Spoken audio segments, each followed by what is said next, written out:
Ok, pessoal, então vamos ver aí mais uma videoaula do nosso curso de eletricidade. Nós estamos aqui em geradores e receptores e nessa aula em especial nós vamos dar uma olhada em receptores. Então sejam bem-vindos a mais uma videoaula do nosso curso de Física 5. Nessa aula nós vamos analisar receptores.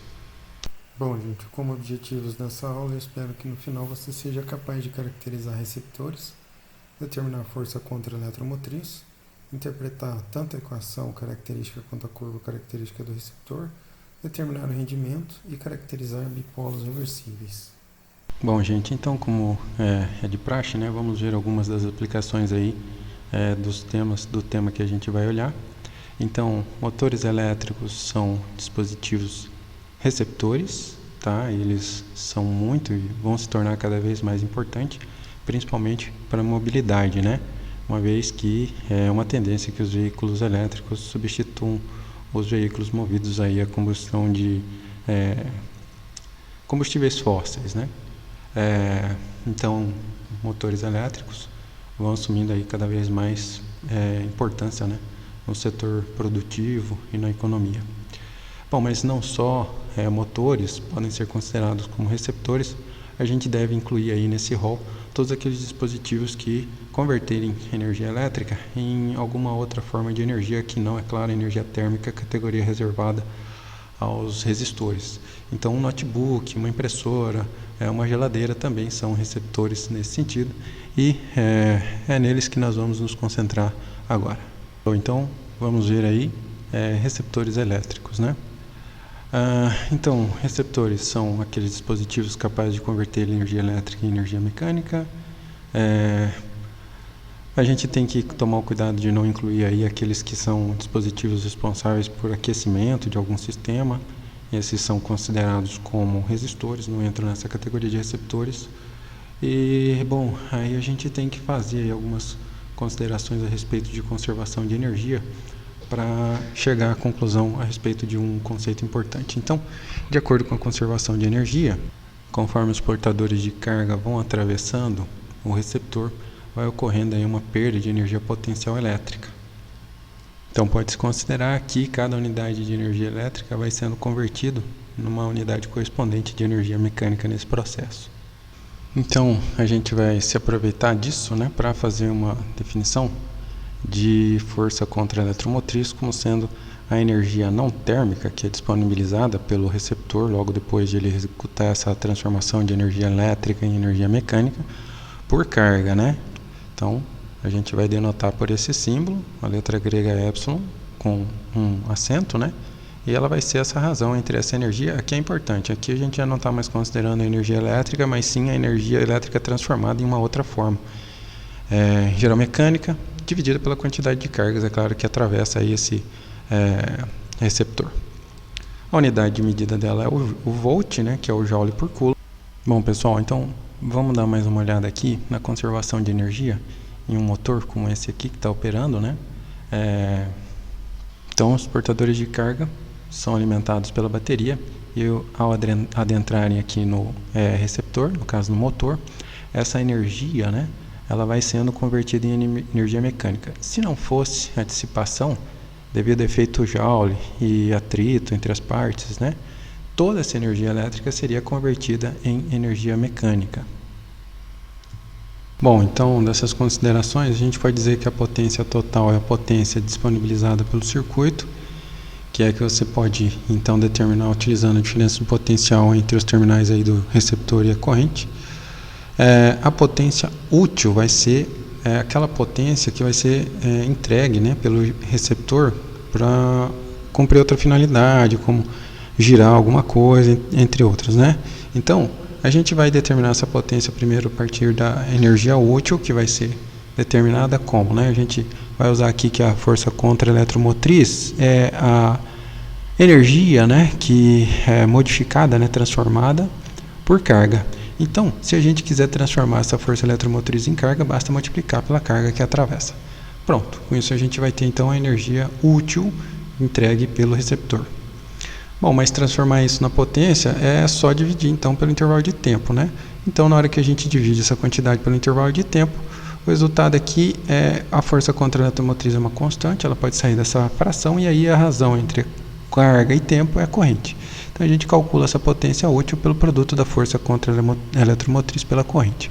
Agora, com relação à potência dissipada, a gente vai considerar aí para todos os fins que o receptor tem uma resistência interna, assim como o gerador, e aí essa resistência interna então é responsável pela dissipação de energia.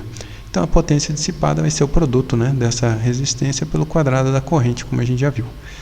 De maneira que o balanço energético vai ficar: a potência total é a potência útil mais a dissipada, e aí substituindo-se esses fatores que a gente já determinou e cancelando aqui uma corrente, a gente encontra a chamada equação do gerador. Nessa equação, V é a diferença potencial entre os terminais do receptor, epsilon é a força contra a eletromotriz do receptor, é a resistência interna e a corrente que o atravessa. Bom, pessoal, aqui eu estou exibindo para vocês um diagrama esquemático que representa um receptor, né? Então, A e B são os seus terminais. Perceba que suas armaduras elas estão dispostas de maneira que, quando a corrente atravessá-lo, ela vai da placa que está com um potencial maior para a placa que está com um potencial menor. Então, isso aqui representa uma queda de tensão que é igual à força contra a eletromotriz do receptor, né? E aqui está representada a resistência interna, que vai ser responsável, onde a gente vai considerar, né, que vai se concentrar a dissipação de energia por efeito Joule no dispositivo. Bom, pessoal, como vocês puderam perceber das telas anteriores, né, a curva característica de um receptor é uma equação do primeiro grau. Sendo assim, o seu gráfico é uma linha reta, né? A interseção do gráfico com o eixo vertical da tensão é a força contra a eletromotriz, que pode ser determinada medindo-se, fazendo-se, né, uma projeção aqui do gráfico, e o coeficiente angular aqui é a resistência interna do receptor, né?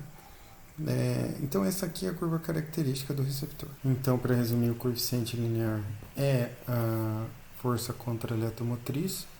Aqui a gente tem que destacar que ele não pode ser determinado como sendo a tensão de circuito aberto, porque, é claro, né, um receptor não tem nenhuma força, não consegue reduzir o potencial de cargas, né, se não houver aí uma corrente. Então, não é nesse caso, né, a tensão de circuito aberto, ela não faz sentido, mas pode ser obtido pela projeção do gráfico, no caso em que a resistência vai se tornando cada vez menor, né?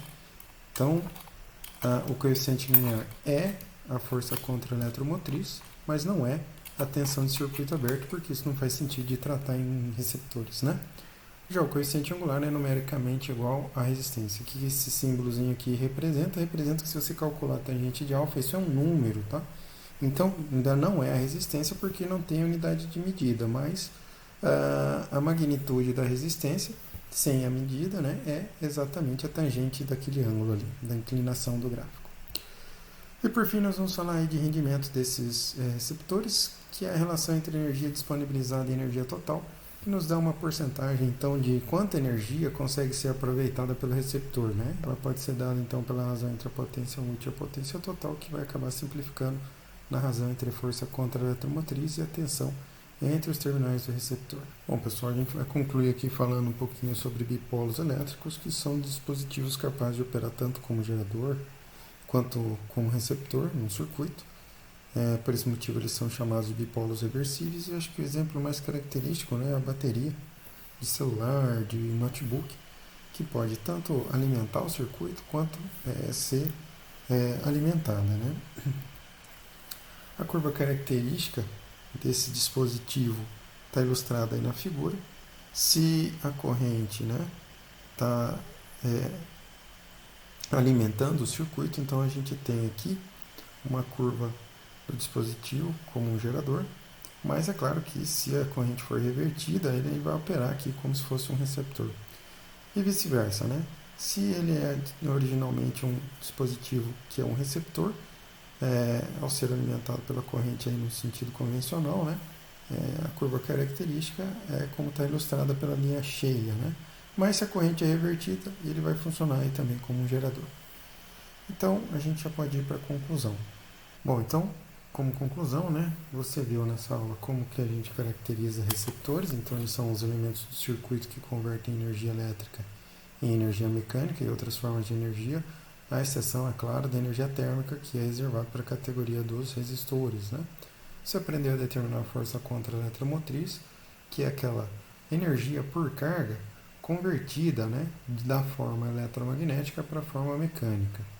Você aprendeu a interpretar a equação característica, considerando que no receptor, né, a tensão vai ser determinada pela força contra-eletromotriz mais a resistência vezes a corrente, a resistência interna vezes a corrente.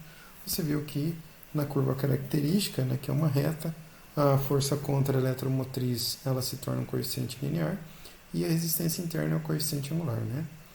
O rendimento do receptor é aquela proporção que indica o quanto de energia ele consegue aproveitar dentre a total. Então é a razão entre a energia disponibilizada, né, a potência útil, e a potência total. E você aprendeu a caracterizar bipolos reversíveis, que são aqueles elementos capazes de atuar tanto como receptores quanto como geradores.